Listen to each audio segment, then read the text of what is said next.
Praise Lord everyone. Bible reading in 1 year. మొదటి రాజుల గ్రంథం 14వ అధ్యాయము. ఆ కాలంలో యెరోబాము కుమారుడైన అబీయా కాయిలా పడగా యెరోబాము తన భార్యతో ఇట్లా నేను, నీవు లేచి యెరోబాము భార్యవని తెలియబడక మారువేషము వేసుకొని షీలోహునకు పొమ్ము. ఈ జనుల మీద నేను రాజగుదునని నాకు సమాచారం తెలియచెప్పిన ప్రవక్తగు అహీయా అక్కడ నున్నాడు. కాబట్టి నీవు 10 రొట్టెలను అప్పములను ఒక బుడ్డి తేనెయు చేతపట్టుకొని అతన్ని దర్శించుము. బిడ్డ ఏమగునో అతడు నీకు తెలియజేయునని చెప్పగా యెరోబాము భార్య ఆ ప్రకారం లేచి షీలోహునకు పోయి అహీయా ఇంటికి వచ్చెను. అహీయా వృద్ధాప్యమందు చేత కండ్లు కానరాని వాడై ఉండెను. అంతటా యెహోవా అహీయాతో సెలవిచ్చినదేమగా, యెరోబాము కుమారుడు కాయిలాగా ఉన్నాడు కనుక అతని గూర్చి నీ చేత విచారించుటకే యెరోబాము భార్య వచ్చుచున్నది. ఆమె మారువేషము వేసుకొని మరొకతి అయినట్టుగా వచ్చుచున్నది కనుక నేను నీకు సెలవిచ్చినట్లు నీవు ఆమెతో చెప్పవలెను. అంతలో అహీయా ద్వారము లోపలికి వచ్చి ఆమె కాలి చప్పుడు విని ఆమెతో ఇట్లా నేను, యెరోబాము భార్య లోపలికి రమ్ము. నీవు వేషము వేసుకొని వచ్చుట ఎలా? కఠినమైన మాటలు నీకు చెప్పవలెనని నాకు ఆజ్ఞ ఆయను. నీవు వెళ్ళి యెరోబాముతో చెప్పవలసినది ఏమనగా, ఇశ్రాయేలు దేవుడైన యెహోవా ఈ ప్రకారము సెలవిచ్చుచున్నాడు.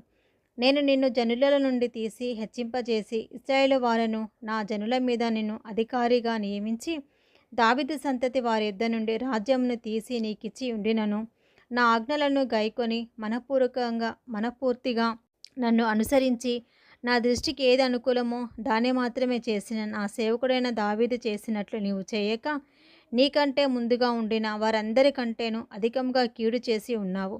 నన్ను బొత్తిగా విసర్జించి ఇతర దేవతలను పోత విగ్రహములను పెట్టుకొని నాకు కోపము పుట్టించి ఉన్నావు.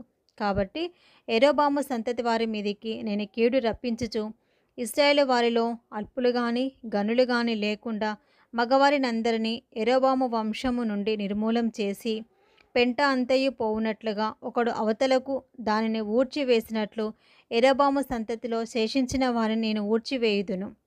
పట్టణమందు యెరోబాము సంబంధులలో మరణమగు వారిని కుక్కలు తినును, బయట భూమిలో మరణమగు వారిని ఆకాశ పక్షులు తినును.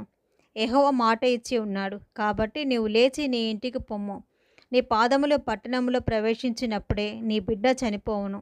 అతని నిమిత్తము ఇశ్రాయేలు వారందరూ అంగలార్చుచు సమాధిలో అతన్ని పెట్టుదురు. ఇశ్రాయేలు దేవుడైన యెహోవా యెరోబాము సంబంధులలో ఇతని యందు మాత్రమే అనుకూలమైన దాన్ని కనుగొనెను కనుక యెరోబాము సంతతి వారిలో ఇతడు మాత్రమే సమాధికి వచ్చును.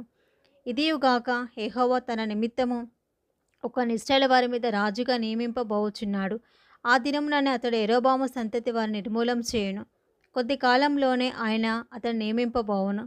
ఇశ్రాయేలు వారు దేవతా స్తంభములను నిలిపి యెహోవాకు కోపము పుట్టించి ఉన్నారు కనుక నీటి యందు రెల్లు అల్లాడునట్లు యెహోవా ఇశ్రాయేలు వారిని మొత్తి ఒకడు వేరును పెళ్లగించినట్లు వారి పితరులకు తాను ఇచ్చిన ఈ మంచి దేశంలో నుండి వారిని పెళ్లగించి వారిని యూఫ్రటీస్ నది అవతలకు చెదరగొట్టును.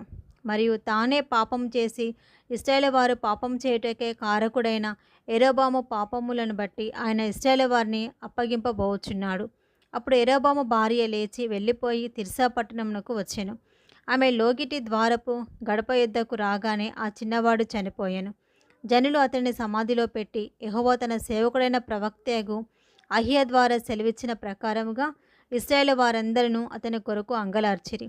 యెరోబాము చేసిన ఇతర కార్యములను గూర్చియు అతడు జరిగించిన యుద్ధములను గూర్చియు ప్రభుత్వమును గూర్చియు ఇశ్రాయేలు వారి రాజుల వృత్తాంత గ్రంథములందు వ్రాయబడి ఉంది. యెరోబాము ఏలిన దినములు 22 సంవత్సరములు. అతడు తన పితరులతో కూడా నిద్రించగా అతనికి మారుగా అతని కుమారుడైన నాదాబు రాజాయెను. యూదా దేశమందు సొలొమోను కుమారుడైన రెహబాము ఏలుచుండెను. రెహబాము 41 సంవత్సరములు అయినప్పుడు ఏలనారంభించెను. తన నామముంచుటక ఇశ్రాయేలు గోత్రములన్నిటిలో నుండి యెహోవా కోరుకొనిన యెరూషలేము పట్టణమందు అతడు 17 సంవత్సరములు ఏలెను. అతని తల్లి అమోరీరాలు, ఆమె పేరు నయమా.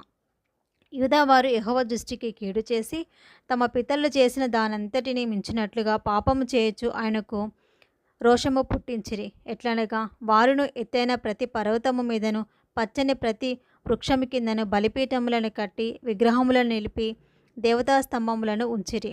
మరియు పురుషగాములు సహా దేశమందుండిరి. ఇశ్రాయేల్ అందరి ఎడల నిలవకుండా యెహోవా వెళ్ళగొట్టిన జనులు చేయు హేయక్రియల ప్రకారంగా యూదా వారిని చేయుచూ వచ్చిరి. రాజైన రెహబాము యొక్క 5వ సంవత్సరమందు ఐగుప్తు రాజైన షీషాకు యెరూషలేము మీదికి వచ్చి యెహోవా మందిరపు ఖజానాలోని పదార్థములను రాజనగరు యొక్క ఖజానాలోని పదార్థములను ఎత్తుకొని పోయెను. అతడు సమస్తమును ఎత్తుకొని పోయెను. సొలొమోను చేయించిన బంగారు డాళ్లను అతడు ఎత్తుకొని పోయెను. రాజైన రెహబాము వీటికి మారుగా ఇత్తడి డాళ్లను చేయించి రాజనగరు ద్వారపాలకులైన తన దేహ సంరక్షకుల అధిపతుల వశము చేసెను. రాజు యెహోవా మందిరమునకు వెళ్ళినప్పుడెల్లా రాజదేహ సంరక్షకులు వాటిని మోసుకొని పోయి అతడు తిరిగి రాగా వాటిని తమ గదిలో ఉంచిరి. రెహబాము చేసిన ఇతర కార్యములను గూర్చియు అతడు చేసిన వాటన్నిటిని గూర్చియు యూదా రాజుల యొక్క వృత్తాంతముల గ్రంథమందు వ్రాయబడి ఉన్నది. వారు బ్రతికినంత కాలము రెహబామునకు యరొబామునకు యుద్ధము జరుగుచుండెను.